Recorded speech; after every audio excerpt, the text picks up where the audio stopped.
हिरण्यवर्णां हरिणीं सुवर्णरजतस्रजां चन्द्रां हिरण्मयीं लक्ष्मीं जातवेदो महावः तां आवह जातवेदो लक्ष्मीमनुपगामिनीं यस्यां हिरण्यं विन्देयं गामस्वं पुरुषानहाम् अश्वपूर्वां रथमध्यां हस्तिनादप्रबोधिनीं प्रियं देवीमुपह्वये श्रीर्मा देवी दुसताम् तां सोऽस्मितां हिरण्यप्राकारां मार्द्रां ज्वलन्तीं तृप्तां तर्पयन्तीं पद्मे स्थितां पद्मवर्णां तामिहोपह्वये श्रियां चन्द्रां प्रभासां यतता ज्वलन्तीं श्रियं लोके देवदुष्टामुदारां तां पद्मिनीं शरणमहं प्रपद्ये अलक्ष्मीर्मे नश्यतां त्वां वृणे आदित्यवर्णे तपसोऽधिजातो वनस्पतिस्तव वृक्षोऽथ बिल्वः तस्य फलानि तपसा नुदन्तो बाह्यान्तरायस्तवैह अलक्ष्मीः उपैतु मां देवसखः कीर्तिश्चमणिना सह प्रादुर्भूतोऽस्मि राष्ट्रेऽस्मिन् कीर्तिं वृद्धिं ददातु मे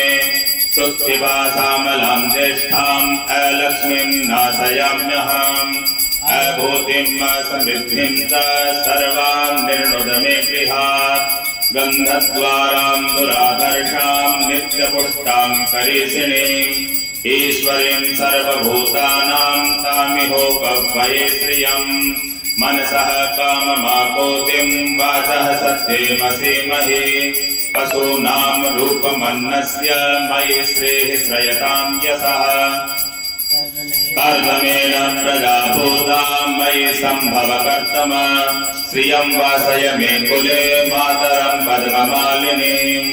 आपः सृजन्तु स्निग्धानि चिक्लीता वस मे गृहे निच देवीं मातरं श्रियं वासय मे कुले आर्द्रां पुष्करिणीं पुष्टिं पिङ्गलां पद्ममालिनीं चन्द्रां हिरण्मयीं लक्ष्मीं जातवेदो महावः आर्द्रां यः कर्णीं यष्टिं सुवर्णां हेममालिनीं सूर्यां हिरण्मयीं लक्ष्मीं जातवेदो महावः ताम आवह जातवेदो लक्ष्मीमनपगामिनीं यस्यां हिरण्यं प्रभूतं गावो दास्योऽस्मान् विन्देयं पुरुषानः यः सुते प्रयतो भूत्वा जुहोयादाज्यमन्मः